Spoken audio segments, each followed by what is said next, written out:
আজ আমাদের বাড়িতে গেস্ট এসেছিল, মানে আমারই কাছেরই মানুষ। গেস্ট আর কি বলবো, এই মানুষগুলো সত্যি আমার কাছে অনেক অনেক অনেক মাইনে রাখে।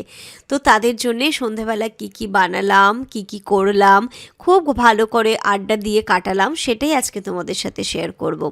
দেখো, সন্ধেবেলাতেই যে এসেছিল, তোমরা দেখে আশা করছি বুঝতে পেরে গেছো ভিডিওটা। ইনুর যেমন খুব মানে একদম প্রিয় মানুষ এসেছিল, আমারও খুব কাছের মানুষগুলো এসেছিল। সন্ধেবেলা আজকে বানিয়ে নিয়েছিলাম চিকেন পকোড়া, তার সাথে ছিল বাঁধাকপির পকোড়া। রিসেন্টলি বাঁধাকপির পকোড়াটা আমি খুব ভালো বানাচ্ছি, তাই ভাবলাম যে হয় না, তুমি যে জিনিসটা ভালো বানাবে তোমার প্রিয় মানুষগুলোকে সেই জিনিসটা খাওয়াতে পারলে তুমি একটা অন্য রকমের আত্মতৃপ্তি বোধ করবে।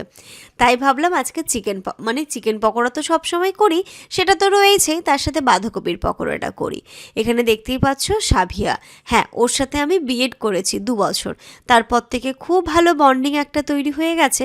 আর তারপরে আরও একটা বন্ডিং তৈরি হয়ে গেছে বারাসাতের জমিটা নেওয়ার পরে, কারণ ওটা হচ্ছে ওদেরই বলতে পারো। তো এখানে দেখো আসলো, খুব ভালো, ভীষণ হেল্পফুলও ওরা। আমরা বারাসাত আসার পর থেকে আমাদের সুবিধে অসুবিধে সমস্তটা ওদের সাথে শেয়ার করেছি, এবং সব সময়তেই ওদের কাছ থেকে আমি অনেক অনেক উপকার পেয়েছি। আমার কি মনে হয় জানো তো, যেই মানুষগুলোর কাছ থেকে তুমি কোনো কিছু উপকার পাবে তাদের প্রতি কৃতজ্ঞ থাকাটা কিন্তু আমাদের উচিত মানুষ হিসেবে। যেটা আমি সব সময় থাকি, যে যেই মানুষগুলোর কাছ থেকে আমি অনেক হেল্প পাই, অনেক উপকার পাই, তাদের কাছ থেকে আমি চিরকৃতজ্ঞ থাকি, এবং এটা স্বীকার করতে কিন্তু আমার একটুও দ্বিধাবোধ হয় না। আমার বরং ভালো লাগে যে এই মানুষগুলোর কাছ থেকে আমি কত কিছু জানতে পারছি, শিখতে পারছি, এবং কত উপকার পাচ্ছি, তাই না?